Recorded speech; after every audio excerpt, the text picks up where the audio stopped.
But things are going really well at the police department. Thank you for having us again. First full Monday every month. Just to get ahead of it, next month I've got a really good program coming. One of our sergeants who runs our internal narcotics unit, drug investigations, he's going to be coming to speak with you to talk about that underbelly I've discussed in town. And also coming, a guest speaker is a friend of mine, David DiTullio. He's the agent in charge for the Drug Enforcement Agency down here in the Cape. And he's going to come and talk about the task force and what they do in the Cape and Islands. And Falmouth PD is a part of that. We just assigned an officer full-time to the task force.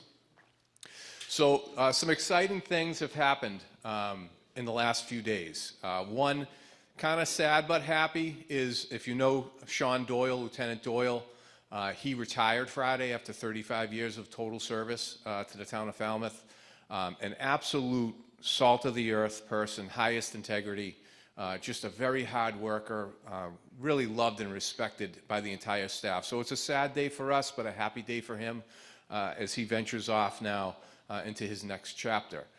Which brings us to today. So today we went over to Town Hall and we swore in 2 new supervisors. Sergeant Cummings was promoted to lieutenant, Jim Cummings, and John DuPont was promoted to patrol sergeant. So they took on their new roles. Sergeant DuPont will be supervising the midnight shift, and Lieutenant Cummings will be kind of on a hybrid days in 4 to 12s. We have 2 individuals starting the police academy in the coming weeks. I think they start the 13th. The academy in Falmouth isn't quite ready yet, so they're gonna spend probably a couple, 3 weeks going to Plymouth, the Plymouth Academy, and then hopefully Falmouth Academy opens its doors. We're in the process right now of filling 3 positions. One of the people that we were sending to the academy didn't pass the PT requirements, and then we have 2 open positions, you know, due to retirements, military, you know, along those lines, people going to other agencies. So we're going to hire 3 lateral transfers right now. We just opened up our rep again, so tell your friends if they're interested in a policing career. We're hiring, and so far we have 4 lateral transfer applications for 3 positions. So we don't think we're going to have a problem filling them with police officers. And then the new positions that we add to the department in the coming future, we're going to do kind of a mix, you know, put people in the academy and do lateral transfers. So it's very exciting times coming for us for the police department.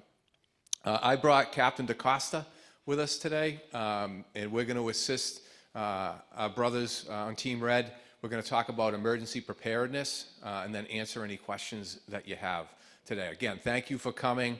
Definitely sign up for next month. I think you're going to be very, very entertained. It's going to be very eye-opening on some of the things that we face here in Falmouth and some of the programs and initiatives that we're implementing to better serve you folks and help those in crisis. So thank you very much.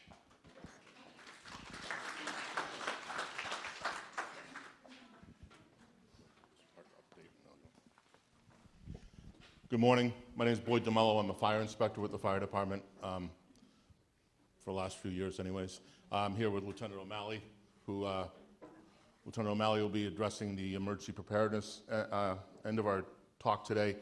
A brief update on the fire department while we're updating public safety, what's going on.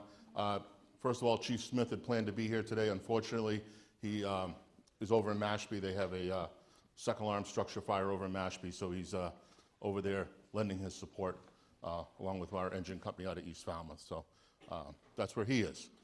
He'll do anything to get out of a meeting. I don't know why. So updating the fire department, our big thing right now is our staffing is increased. We're almost fully staffed. We have awaiting an academy placement for 4 more firefighters to go to an academy once some openings occur. One of the 3 fire academies in the state will get them transferred or started at the fire academy. That's a 10-week program. Once they graduate that, they come back and start training within our department to orientate them to our individual operations going forward. We recently had 4 individuals graduate the fire academy. They're on shift now, right? What time? Yes, they're on shift now. When they come back from the academy, they do about 3 weeks of day shift training with the training division, which is pretty extensive. Then they move on to shifts where they complete their training. So I'd say probably 2 or 3 months, they should be considered manpower that we can use them to support our operations. The other big thing is our Hatchville Fire Station is nearly completed. I know there's been some community output from the enterprise regarding the doors at the Hatchville Fire Station. I can tell you as I stand here today, the doors are going to be replaced at very little cost to the town. The only thing that's really costing us is I'm on the building committee for that project. We spent an extra $10,000 to extend the warranty out for 5 years instead of the 1 year.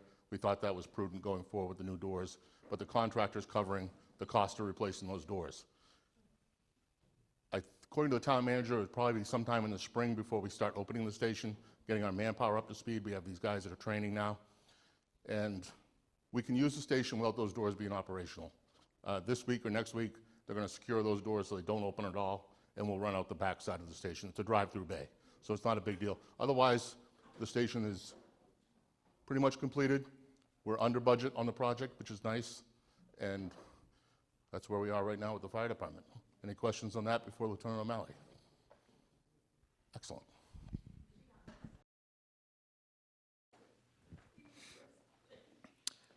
Hi, as Boyd said, I'm Lieutenant Craig O'Malley. I'm the Fire Prevention Officer, and before becoming the Fire Prevention Officer, I was the EMS Supervisor in town, so I was touch a little bit on both sides of that. We're here to talk about emergency preparedness and what you can do to prepare for an emergency. There's so much more work that you can do beforehand that will make any emergency, whether it's a fire, a flood, whether it's man-made or a natural, to be ready for those instances to happen. So one of the things we also, the fire department, had the busiest year that we've had. We had just over 9,000 runs last year, which comes out to about 24, or a little more than 24 a day. It is unbelievable. Our run totals keep coming up.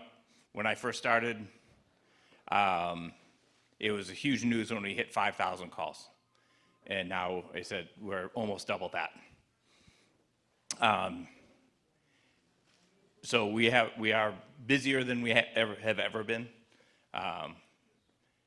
And the calls are just run the gamut from everything from structure fires, which we had the other day, to medical calls, to boat rescues, the full gamut.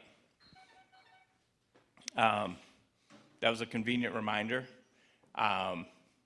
So if you could, please silence your cell phones. And so this is going to be a slight presentation, then it's going to be a question and answer session. So Boyd has a microphone, so if you have any questions, just raise your hand and he will come over and hand you the microphone so that everybody can hear it. Don't start asking the question until you have the microphone in front of you, because is this also being recorded? And it's being recorded by FCTV, so nobody at home will be able to hear what the question is, and my answer might not make any sense if you don't hear what the question is. Might not make any sense even if you do hear the question. So we also do have a few handouts here that afterwards you can come take a look at, which is just going to touch on some of the stuff that we're going to talk about, with some extra, more in-depth information from the Red Cross, from FEMA, and we do have some magnets with the important phone numbers that you need to have handy. So emergencies can happen at any time, and it will make an emergency less stressful if you're prepared and know what to do in case of that emergency. In case of a fire, you want to make sure that you have, everything that you're doing, your heating, you're doing that safely. If you have a space heater that is not plugged in, that is plugged directly into a wall and not into an extension cord or one of the power strips. Your heating equipment in your home, you want to make sure that it's maintained. Whether you have an oil burner, you have a gas furnace, or a heat pump. Whatever your situation, you want to have it maintained by a professional and come out and take a look at it, make sure it's running correctly and in good working order. And one of the things that goes along with that, with any of those types of heating systems, is you want to make sure that you have working smoke detectors and working carbon monoxide detectors in your home. Smoke detectors are a little, where and what type of smoke detectors you need to have all depends on when your home was built, or when the most recent major update of the home was. So that all varies and depends on whether or not you need smoke detectors in your bedrooms or outside your bedrooms, or just whether or not you need battery operated ones. Only older homes can have battery only detectors in them, and those are homes that were built prior to 1975. If you have any questions, we can, you can give our office a call and we can work out what you need to have. The other thing with smoke detectors and carbon monoxide detectors is they both have a finite useful life. Smoke detectors are 10 years, and standalone carbon monoxide detectors are normally 7 years. If you look at the back of either one of your smoke detectors or your carbon monoxide detectors, it'll have a date on there, and that's when they're good until. If it doesn't have a date, it means that it's expired. It means that it's, because they started putting dates on 15 years ago, at least. So if it doesn't have a date, a manufacturer date or a Best Buy date on it, you need to have them replaced. If you have an older home, the battery operated ones, you want to replace it with they now have 10-year sealed lithium ion batteries for your smoke detectors, which means you don't have to change the battery every 6 months. You don't have to, which is especially helpful if you have tall ceilings, that you have to put it on. In 10 years, the detector will start to chirp, and that will just mean that it's time to replace the unit because it's getting to the end of its useful life. If you have it hardwired, it's probably best to contact an electrician because not all the wiring harnesses are the same, and electricians are well-versed in what needs to be done in the home. Carbon monoxide detectors, like I said, around 7 years, but it'll have a date on the back. And you want to make sure that all these things work and that you test them monthly. Excuse me, I have a little bit of a tickle in my throat. The other thing you want to do is you want to be ready to leave, if you have to leave your home. There's a possibility this weekend we're on the verge of either getting nothing or possibly a significant snowstorm this weekend. So the things you want to be ready for is you want to have, before a snowstorm starts, you want to make sure that you have somebody that is going to clear your driveway and your walkway if you need that, if you don't already have that. But you want to do that before the snow starts. When we open the Emergency Operations Center, we get lots of phone calls about it, about who to call, and we don't have a list. Do you guys? Okay. So typically, if you have a landscaper or something, we want to make sure that you've got someone that's going to plow you out, shovel out your heat vents. Because there was one time, there was a storm, I literally had to get into the senior center. I'm not kidding, I had 75 phone calls by myself as to, can you come shovel me out the day of the storm? So this is where you want to prepare. You can call over, if you don't have a landscaper, you can always call over to the chamber. They might have some recommendations. So we want you to be set before the storms. Don't wait to the day of. And for a couple reasons, especially if you already have a relationship with a landscaper, that they can either, if they do it, that's great, you already have a relation, or they can say, hey, I know a guy, call this person and he can do it. When the flakes start falling, the ones that actually, do snow snow removal and stuff like that. They are really, really busy already. And it'll be difficult for them to try to fit any new customers in the middle of the snowstorm. But with the planning, like I said, we have some information out here. If you're going to be either, you have to be prepared for losing power and to be either in your home, or if you have to leave your home, you have to be prepared for a few days worth of, to have a few days worth of supply. So I'm talking making sure you have enough medication for you, everyone in your home, including your pets. Make sure you have, if your cell phone's charged, anything like that charged. You also want to make sure that you have your loved ones that aren't in the area, contact information for them, not just in your phone. I know I would have a hard time. I would accept the fact I know my mother's phone number because it's the same phone number I had when I was a little kid, and that's about the only phone number I have. I don't know my kids' cell phone numbers off the top of my head. That's why I have them in my phone. I'm about 75% of my wife's cell phone. I could do that most of the time. But these are things that you need to have in place. You need to have, if you need to leave to either go to a neighbor's house, you need to leave, if we open up the shelter, which we do have at the high school, you need to make sure that you have clothing for 3 days. You want to make sure you have something to do. But you also, the other big part of this is you want to have, you want to communicate. If for whatever reason you're leaving your house to go to a neighbor's house, you need to let your family members know where you're going.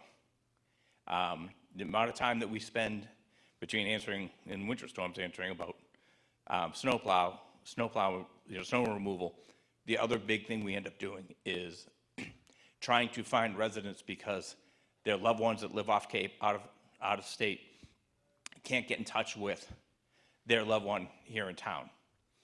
And it was just because they're at the neighbor's house 2 doors down because their neighbor had a generator and brought them in. But it was never communicated to the family members, so the family members are very stressed about, how their loved ones are. And it ends up being us in the police department having to go out and do a welfare check to try to find where the person is. And that the reverse part of that, if you're leaving and you're going to a family member's or friend's house that's off Cape, tell your neighbors where you're going. Because we get calls from neighbors saying, I haven't seen, Mrs. Jones next door. And there's nobody cleaned out her, has done her driveway or anything like that, and all the lights are off. We're concerned, so we have to go out and then do a welfare check to make sure that that person is okay. And we go in and there's nobody home. Come to find out, the daughter had come from, central Massachusetts to come and bring their loved one with them where they weren't going to get as much snow.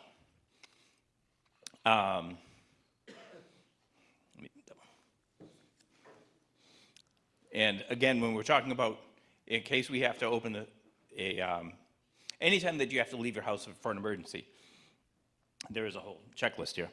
Your eyeglasses, dentures, your medication, prescriptions, a list of your medication with dosages, and that caveats a little bit to, I just dropped off another file of lives here, and the senior center will have them, we'll put them together, and what that is it has all your pertinent contact information, and on there it has where you can list your all the medications and dosages that you have.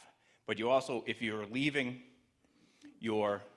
have to leave to either go to a shelter, go to a neighbor's house, go to a friend's house, you should have a list of that medication and its dosages. You can either write it out, or if you go to the same pharmacy for all your medication, ask them and they should be able to print out what all your most recent prescriptions are. So you can have a copy for your file of life and one for yourself. that you can bring with you. And doctors are actually really helpful. They like when you have that too, it's having it all written out. And also other things to bring: medical bracelet, ID, a blanket. If you have medical equipment that you need, bring that, including the extra batteries and any plugs and adapters if you need CPAP for sleeping. Bring all of that stuff, have it ready to go. Make sure you bring your insurance and prescription cards, your list of your doctors and relatives. If you need a wheelchair or anything like that, incontinence products if you need that. Those are things you need to have ready to go in case you have to leave your home. And again, that's either if you're going to a family member's house, a neighbor's house, or if we open the shelter and you want to go to the shelter. So can we talk about the shelter for a moment? Yes. Couple things, and I'll let you touch base on the regional shelter or the local shelter. So the thing I come into play with is if we get, or I get updated through the town manager and the EOC, the Emergency Operations Center, what's happening, I get a message out to you. It's usually a phone blast from the senior center or it's an email. So that information will let you know if the EOC is going to open, what the telephone number is. It's also going to tell you about the shelter. So some of the concerns that we have is we will tell you if you're going to go to the shelter, we tell you what time you should be going by, because at a point in time, you can't go. It's too dangerous to get you and transport you. So some people will be very hesitant about going to the shelter.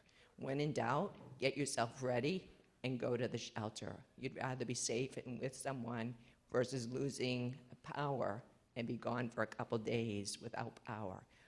So that's my concern, is people are waiting too late and then putting our public safety in jeopardy of trying to get to your house, and at times they couldn't get to your house to get you to the shelter. Yeah, and shelter operations vary greatly depending on why we're opening and what time of year. For a significant snowstorm is much different than if we have a tropical storm. You know, if it's a tropical storm and you lose power for a couple of days, you know, it might get kind of humid in your house and a little sticky, but it's not necessarily life-threatening unless you have a medical condition. In a winter months that we're opening a shelter because of a significant snowstorm, it's much different in terms of it's much more dangerous and difficult for us to get to your house and then to get you to the shelter.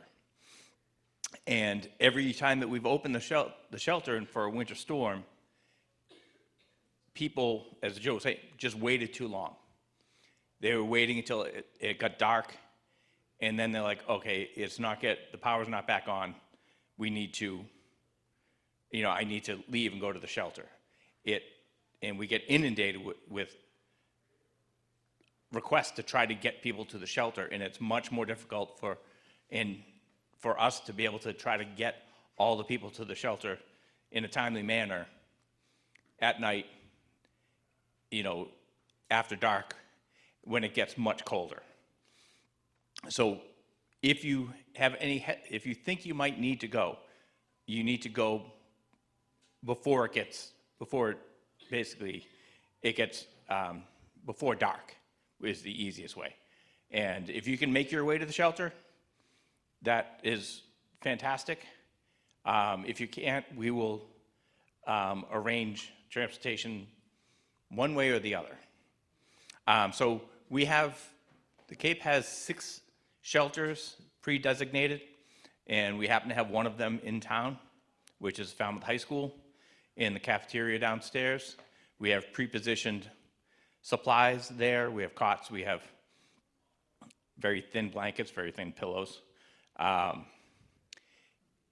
And the decision to open the shelter used to be more, we would open it either locally or we'd open it as a regional shelter. The decision to open it now is on a regional basis. So they might not open all 6 shelters, but they might open the Upper Cape and Mid Cape ones, just depending of where it's getting more snow, or the same way the Mid Cape and the Lower Cape ones might open.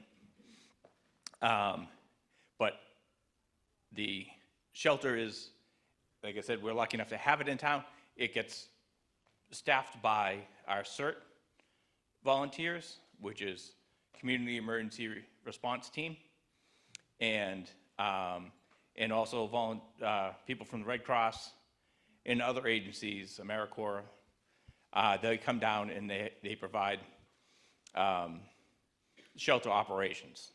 We do have members from the fire department and the police department that are there to provide security and for us to provide medical care, emergent medical care. The Red Cross does bring in the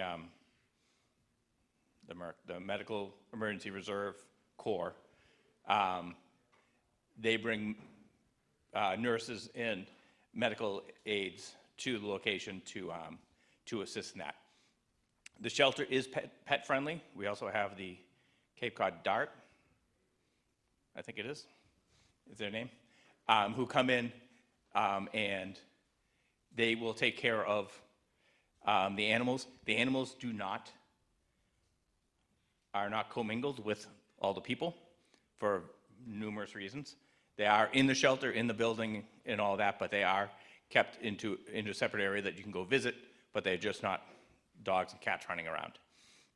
So, as I said, with medications for yourself if you're going, it's also important to bring whatever your pet has or needs, whether it's medication, they have a special diet, you need to bring food and snacks for them. They'll have some, but especially if your animal has, a sensitive stomach, in terms of is it going to be a stressful situation for them to begin with to be in a shelter, that they want something that is not going to upset their stomach and make it a little more problematic if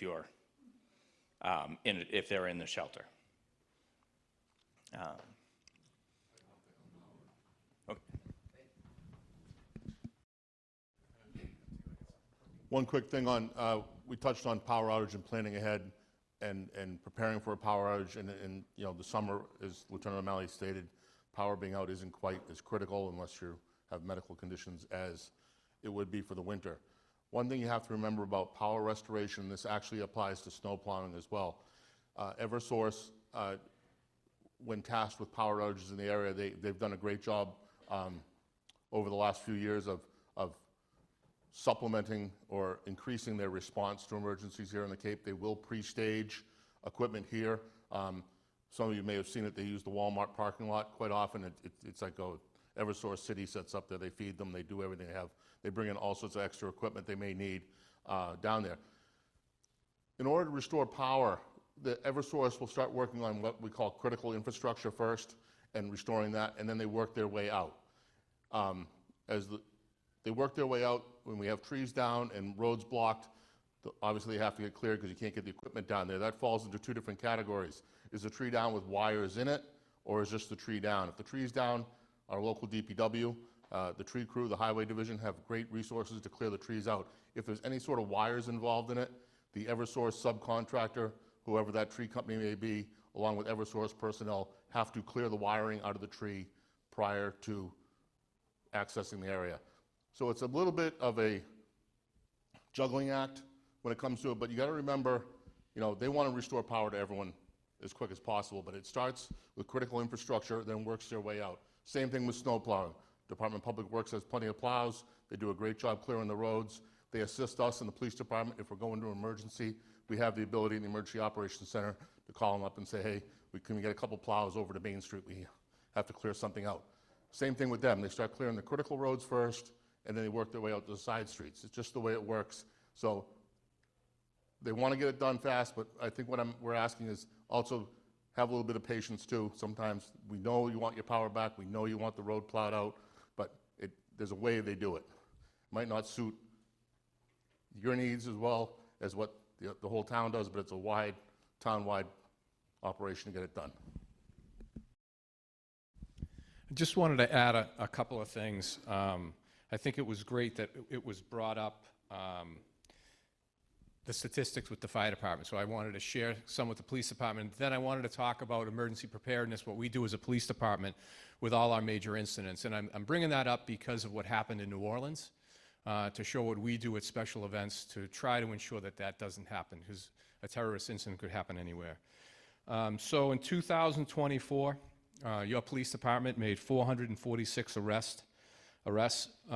We summonsed into court 662 people. A lot of that's jail diversion with our clinicians and this and that. Sometimes, you know, we don't have to arrest you. We still have to hold you, you know, accountable to victimization. But we summonsed in 662 people. Your officers wrote 3,009 police reports. There was 1,057 motor vehicle crashes, 3,909 motor vehicle stops, and I expect that to really rise as we've hired a lot of people. And our total calls, just under 25,000, were 24,932. So if you can imagine, most of that year, we were not in the 60s, we were in the 40s doing that with that staff. So to augment our special events, which I'm going to have Captain DeCosta talk about, I spent 23% of my general overtime budget in the first week of the summer. I turned Falmouth into a 100-person police department, cost me $83,000 to do it, brought in 25 troopers and ordered on the entire department throughout the 4th of July. Same thing when we talk about the Falmouth Road Race, and we can talk about utilizing DPW and different initiatives we did to try to keep you folks safe. Because you can imagine going from, in the, I think, upper 30s to 40,000 population during the winter, we're swelling to over 100,000. And you know our roads just can't accommodate that traffic. It's very difficult, gridlock and everything else. So I don't know, Captain, if you want to just talk briefly, just so they get a general sense on what we face in law enforcement. Thank you, Chief. So what we're looking at here is you've got a great picture from the fire department on how to prepare yourself. But like the Chief said, due to recent events, it can put a little fear in you on, well, how is our police department, our fire department, our emergency medical services prepared? And we do this starting from the beginning. We'll put in training, we'll do different types of drills to ensure we're ready for things. We'll write plans in front of the event to make sure that we're already prepared for that. So the best example, so that we can compare to the most recent event, is the road race. So it's a very large event, and there's access points all along this roadway. We've teamed up with the DPW. We put out dump trucks and so forth, large vehicles, so people can't access that area. We also set up an entire unified command, so everybody is inside that command center. So police, fire, medical. If we need anybody else from DPW, they're there. Fire services from the state come by. So we're already ready to respond with a sort of a checklist that we've given you on how we want to handle a situation.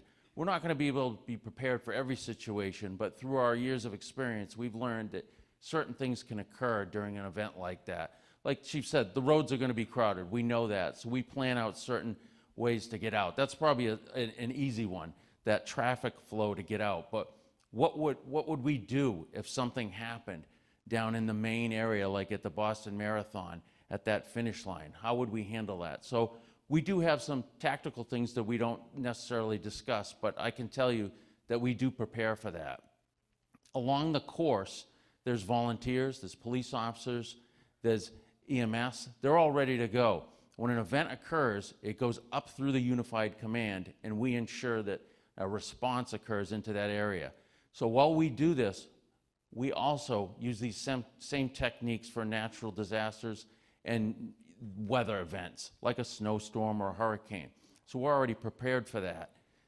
Now again, like I said, we may not know what exactly may occur, but we can pretty much guarantee that many of the events that we've experienced in the past will occur again. So we prepare for that with shelters, what roads might we need to close before flooding happens. We put out communications to ensure everybody knows that there is an emergency operations center open. So again, we use that same unified command sequence over at the fire department, where we have everybody involved. You'll have police, fire, EMS, DPW. We have a person from the electrical company, maybe the phone company, the cable, so that we can address all the different problems that you may have during a storm. So that these are the things that you may not have, that's not on your checklist. We're gonna try to help you with that. Now, obviously, I'm not going to come to your house and reconnect your cable, which I'd love to do, but we know who to call for that, you know. And Boyd also went over the power. That's probably one of our big ones that everybody calls in and says, who's going to restore the power? I'm not touching the power, sorry. That's another one I'm not going to touch. But they do have a list, and Boyd described it perfectly. It is frustrating when your power isn't on, but especially if you're on a smaller street, it takes a little bit longer for them to get there. But I wanted to ensure you that we go through efforts to make sure that we're prepared. Not prepared for everything, but we're very hopeful that we have the experience to look at least the events that may occur, and we train for that, specialized training, and also we do drills.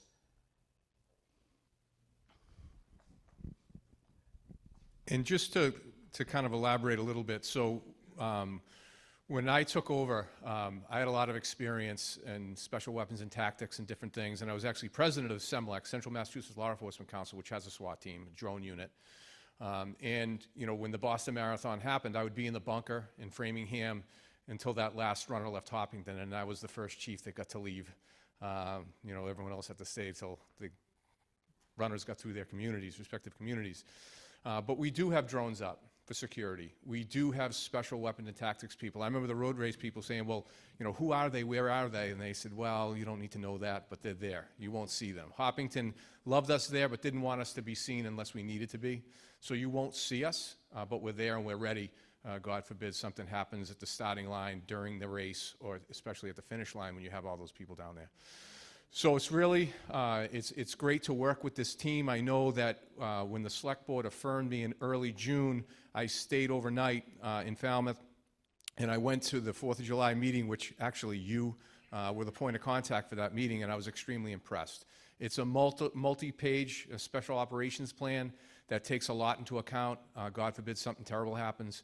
And I said, I'm in really good hands here. I'm with a really good group that's prepared. They're not just flying by the seat of their pants, they're ready to go. That made me very, very pleased. So that being said, I don't know if my brothers from the fire department have anything else to add. If you have any questions, we'd be more than happy to try to answer them. And again, thank you, Falmouth TV, for taping this for rebroadcast. And Jill, I can't thank you enough for having us, for hosting every month. I think this is fantastic.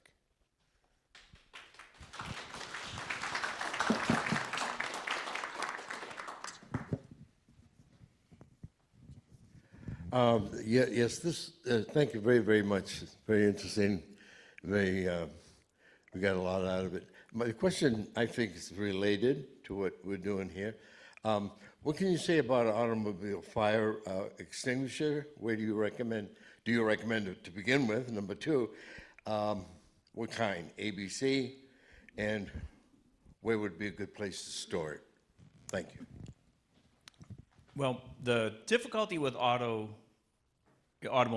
extinguishers is the technology for automobiles has changed dramatically in the last few years. If you're to have one, the best would be to have an ABC, which covers ordinary combustibles, it covers flammable fluids, and it covers anything that's on fire that's electrical. It would be difficult to say where to have it, just because of the fact that you just don't know where a fire in a car is going to happen. You know, the number one spot would be under the hood where the engine is, but it could happen in the passenger compartment, or it could happen in your trunk. I mean, your trunk would be probably the best place, because for us, the idea of a fire extinguisher in the home or in the car is you want to get yourself to a safe spot before you even think about using a fire extinguisher.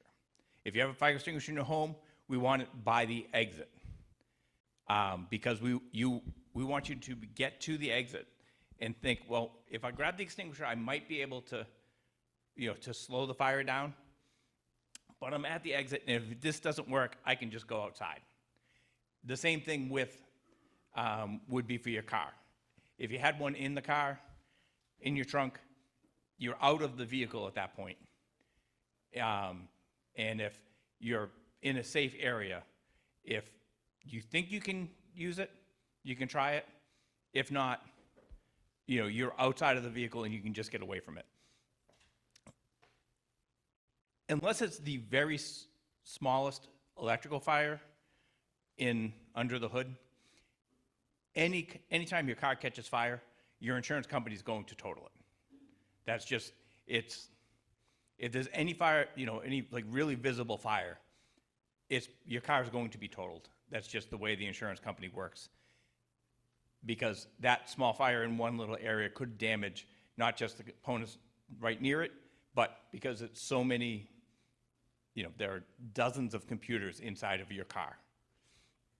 That fire up front could damage components that are nowhere near just because of surges in electrical. So the important thing is to just get away from the car. And if you have a chance with a extinguisher that's in your trunk, that would be a good spot to be. And the other thing, much like on a boat, if you actually have it mounted in your car, mount it sideways, because most of these extinguishers are powder, and if you mount them up and down, just driving down the road is going to compress all of that powder. Same in your house is fine because your house isn't moving. Very, very rarely do we have earthquakes, and we can just feel them a little bit. But either way, it's still good every once in a while, twice a year, just grab your extinguisher and move it around a little bit. One, to make sure that the powder is loose in there, and then two, just take a look at the dial and see if it's in the green on the gauge. The green meaning that there's enough pressure in there to operate the extinguisher. I have your mic. He's probably going to answer it. You can answer. He can answer it? All right. So I do have a question, but before we do that, it's on my mind. So one of the takeaways here is when you grab the documentation here is I know I can say to myself, I'm not ready for an emergency. So get the list, get yourself prepared, especially as we're entering snowstorms, okay? But my question is updates of information. So here at the Senior Center, we would love to make sure, do we have your right emergency contact? Do we have your right telephone number? All of that, because if we get calls, we can make sure we have the right information. But my question has to do with the 911 disability. So if someone's on oxygen or there's a certain situation, how can they let somebody know? Or is it in the system? Is it in the fire system? Is it in the police system? So, as Boyd was talking about with the electric company, and they're having critical infrastructures that they, the hospital, the sewer and water treatment, those are important things that we need to get power to. One of the other lists that they have are people that have medical equipment that, they need to live.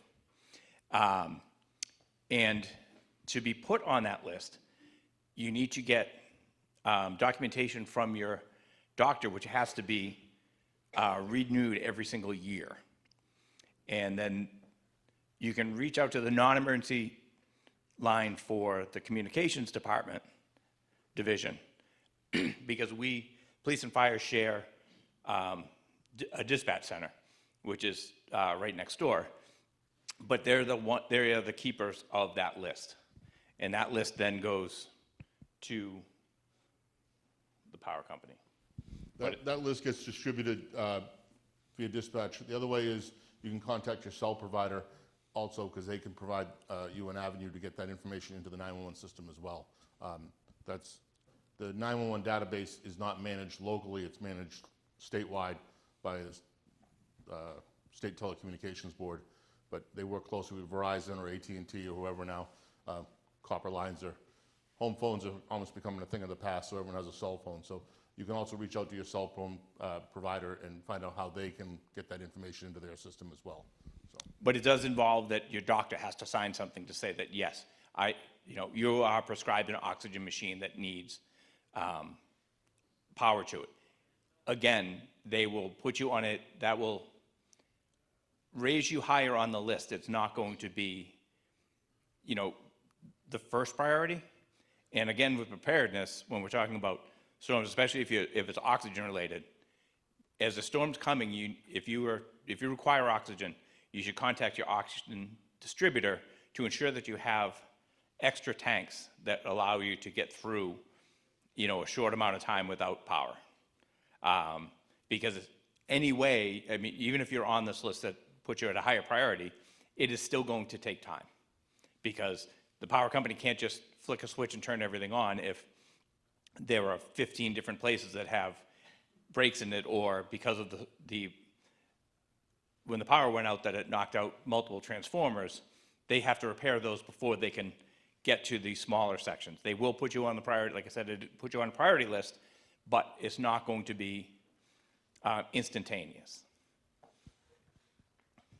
Is there anyone else that have any questions?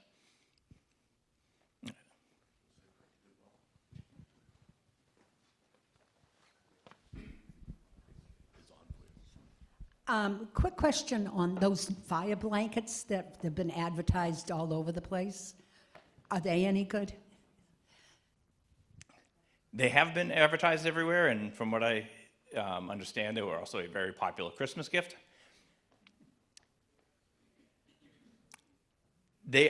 Fire blankets are a thing. There's actually our national standards, but those are more fire blankets that would be in a lab and stuff like that. I would love to say they work great, but I haven't seen any independent research into them. As far as I can tell, and I looked a couple weeks ago because I've received multiple phone calls about it. There is no, UL listing. There's no independent testing agency that I've seen that has tested these. It does, in theory, it works fine. It works. There are fire blankets that we have for electric cars, because the idea is that you're smothering, you're separating the oxygen from the fire, which is one of the things that fire needs is oxygen. I would love to be able to say, yes, they're a great idea, except the fact that I haven't seen anything other than the Facebook ad. That's the only thing I've seen. I would love for them to be some independent testing so I could say yes or no. I mean, one of the best things there is always the old tried and true stop, drop, and roll. That still works. The fire blanket's a supplemental or a different way of doing it, but stop, drop, and roll works great as well. And the other part, because one of the things they show frequently with that is if you're cooking on the stove and something, whatever's in your pan catches fire, the other tried and true method is anytime you're cooking something in a pan or a pot, have a tight-fitting lid available, not buried in the back of the corner cabinet that you can't get into. Have it out so that you can just put it on there, and that does the exact same thing. Put that on there and shut the heat off, and that will put the fire out. And we go into the schools and we teach every second grader in Falmouth how to do that.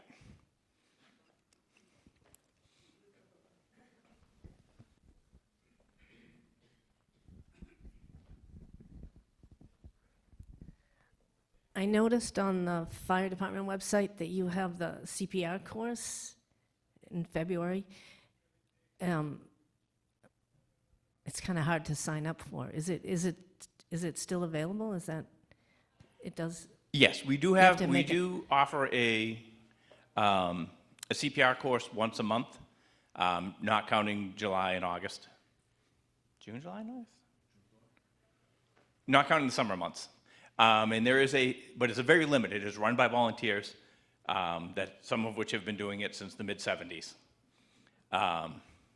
They do have a very well put out, it's a very entertaining course to take. But there are very limited seats. And like I said, it is done by volunteers so that we could do classes twice a week. But we just don't have, we don't have enough people that could sustain doing that, that kind of commitment. So we do have it. You can sign up online. If you need it teaches CPR and AEDs and choking. So if you require it or you would like to take it, and we think everybody should be CPR certified, or at least CPR trained. don't necessarily have to be certified, but you can go to the town's website under the fire department. There is a CPR page to sign up. If you click on the link and you want to take the January or the February one and it's not showing, that just means those are full. So it's showing you the classes that are available. And it says you have to have an account to sign up. Is that easy to do? Yes, it's very easy. The account, you just need a Password and. name and password, because you're going to get emails saying that you signed up. And that email is also, because of changes of the American Heart Association, which is what the CPR is taught under their guidelines, the card you're going to get is no longer a card. It's in the cloud somewhere. You'll get an email with a link to the card that you can print out if you need it. But that's where we're going to get the email address from. Thank you. Any other questions? No, whoops.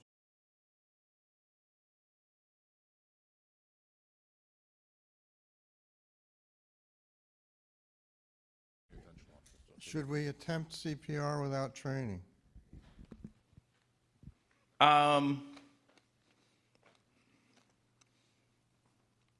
Well, you would need to have some sort of idea of what you're doing before training. If a person needs CPR, you can call. They will talk you through how to do it, and the CPR that is taught through like 911 will tell you what to do is different than what is, what you might even envision CPR, because they will just teach you they'll tell you how to put your hands on their chest and how to push. And that's all you do. You don't have to put mouth to mouth. They're not going to try to talk you through any of that, because it's a skill set that you need to practice doing. That's not something people are going to tell you one time on how to do it. And people are much more likely to just start doing chest compressions than they are to put their mouth on somebody that they don't know's mouth.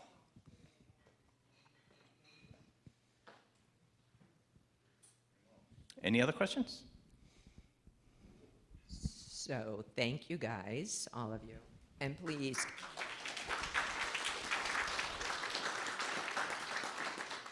and please grab some information, think about what you can do to get yourself prepared no matter what the situation is, because if you ask yourself now, am I prepared? Chances are you're not fully prepared. As I said, I know I'm not. So please get the information and get yourself set to have a safe winter and as we go into the spring and summer, okay? Thank you.